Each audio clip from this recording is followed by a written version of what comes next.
Et pour commenter ces résultats, nous sommes en direct avec Denis Jambard depuis Paris, essayiste et éditorialiste. Bonsoir monsieur, et merci d'avoir accepté notre invitation.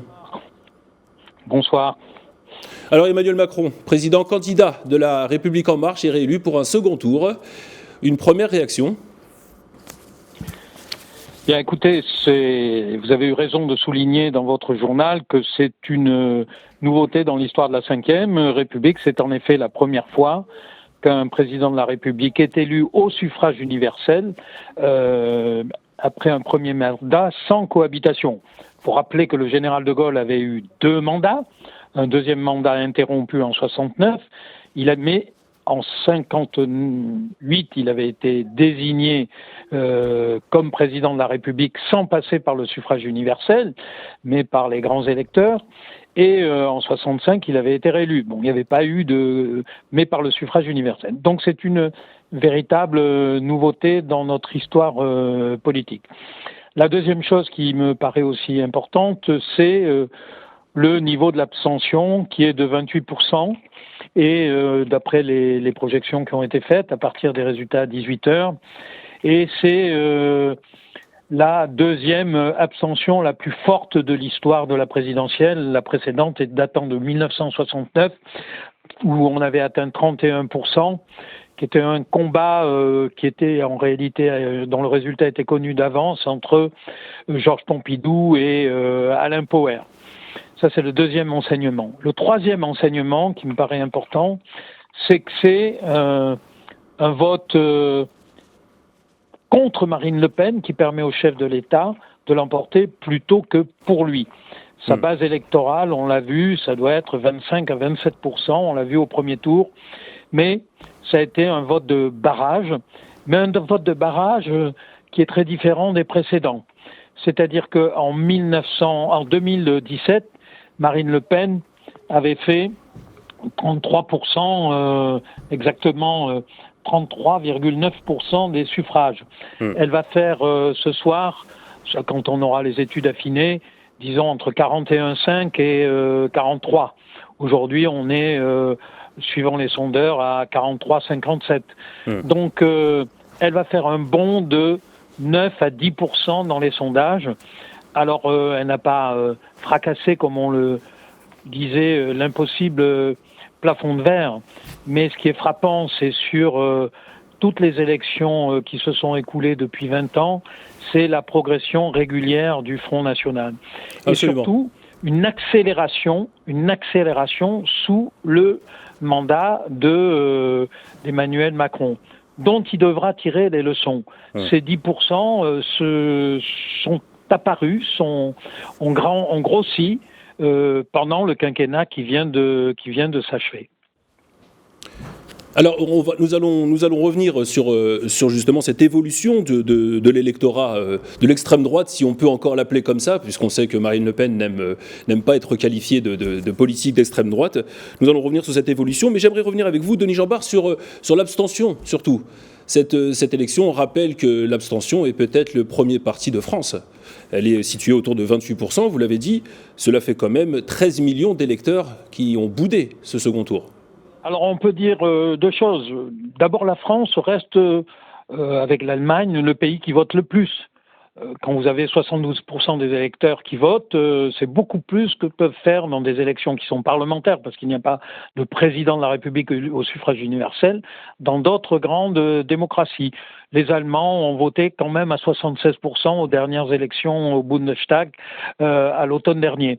Donc on a quand même une participation civique qui, par rapport à nos partenaires européens, reste assez élevée. Mais c'est vrai que vous avez raison de souligner l'importance de cette abstention, parce qu'elle ne cesse de progresser au fil des années.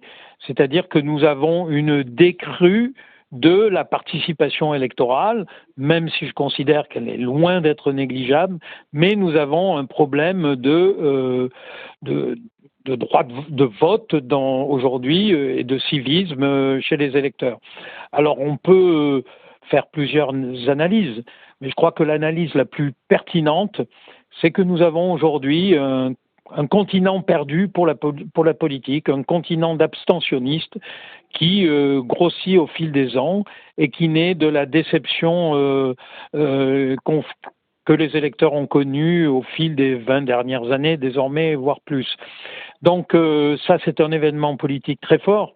Et on peut dire, au vu du premier tour, à travers l'abstention et à travers les comportements électoraux et du second tour, on peut dire aujourd'hui que le pays est fracturé.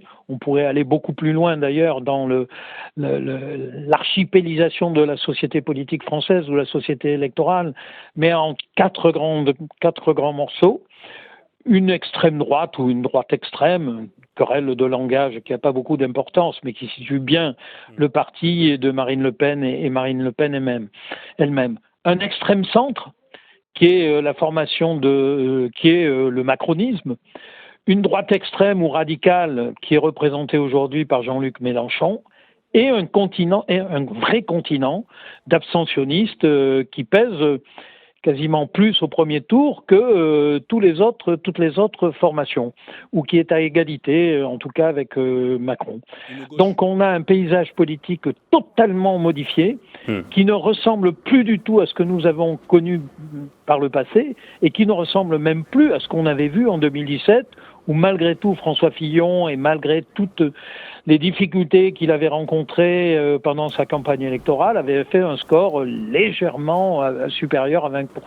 Absolument. Donc le combat droite-gauche qui a organisé la vie politique française depuis des années et des années, voire plus d'un siècle, eh bien aujourd'hui a totalement sombré et laisse face à nous un paysage politique très étrange que je qualifie de France déglinguée, car on voit bien que derrière ces votes, eh bien, il n'y a pas beaucoup d'adhésion et beaucoup de contestation, ce qui rend l'avenir du pays très incertain. Absolument, de nouveaux blocs qui se dessinent dans le paysage politique du pays et des écarts qui se creusent justement. J'aimerais vous faire réagir là-dessus. Denis Jeanbart, en 2002, on se rappelle que Jacques Chirac gagne face à Jean-Marie Le Pen et on comptabilise à ce moment-là près de 20 millions de voix d'écart entre les deux candidats. En 2017, l'écart se réduit entre Emmanuel Macron et Marine Le Pen, autour de 10 millions de voix entre les deux candidats. On rappelle pour les téléspectateurs que généralement, l'écart entre les deux finalistes du second tour ne dépasse pas 1 à 2 millions de voix. Donc là, on a peut-être une preuve que l'écart, le fossé se creuse véritablement au sein de la population. Ah bien, naturellement, parce que l'écart que vous avez enregistré en 2017, que vous signalez, va encore malgré tout se réduire. Ça veut dire qu'il y a une fracturation politique dans ce pays qui est très préoccupante, qui se traduit par une extrémisation des votes dans l'opposition. Et donc, l'enjeu pour Emmanuel Macron dans le nouveau quinquennat qui s'ouvre devant lui, c'est naturellement de réduire ces fractures qui permettraient de réduire cette extrémisation de la politique française, qui n'a absolument pas endigué pendant son premier quinquennat. Sa politique ne l'a pas endigué, elle l'a même aggravé. Et sa situation se complexifie en plus, parce que depuis 11 minutes, puisqu'il est 20h11, la présidentielle de 2027 a commencé en réalité.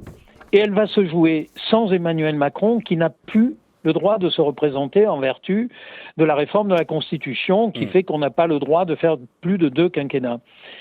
Et ça n'est pas une observation anecdotique.